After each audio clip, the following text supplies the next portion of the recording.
So a mass 7.76 kilogram box slides down a ramp with angle 39.7 from the horizontal, right? Coefficient of friction is 0.176. Find the acceleration.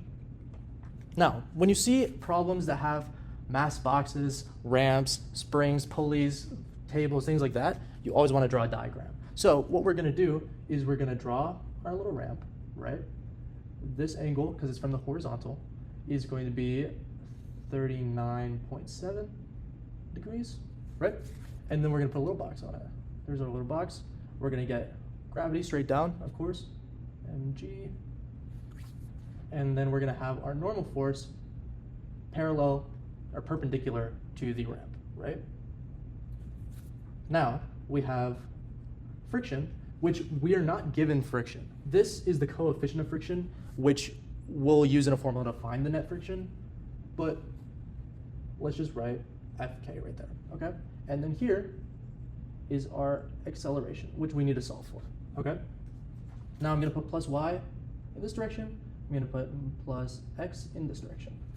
So now, we need to first find all the net force that's being affected on the box. Because if we can plug all of our values into F equals ma, Newton's second law, we can find acceleration, right? So here I rewrote it as A equals F divided by m.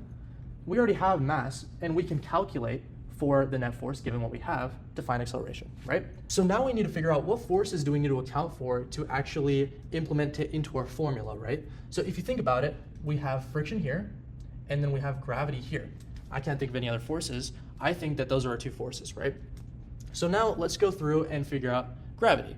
Now gravity goes straight down, right? But you see this box is on an angle. So the way that we can calculate the force of gravity acting on the box is by using this formula. Force of gravity equals mass times gravity constant, 9.8. It's always 9.8, sine our angle, 39.7. Now, if you want to know why this works, I'm just going to splice the video right here and show you. But yeah, now this gives us the amount of force of gravity working on this plane, right? Now we need to find our friction. So we've only been given the coefficient of friction. We haven't been given the actual full friction force. So this is the formula we're going to use, which is force of friction equals the coefficient of friction, or mu k, that's what it's written as, times the normal force. We got to calculate for it, right?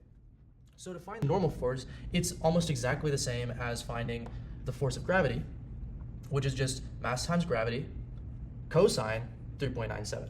Now, if you want to know why this works, I'll splice the video again. Great. Now we have both of the things that we need to find our friction force. So we can just plug them in.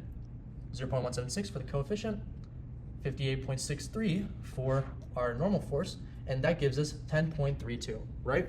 Now, to find the net force, we're going to actually subtract the force of friction from the force of gravity. So we're going to write 48.6 minus 10.32 equals 38.28. Now we have all the components we need, so we can just plug it in. A equals 38.28 over 7.76 equals 4.93. I worked for 5 minutes, so it's time to take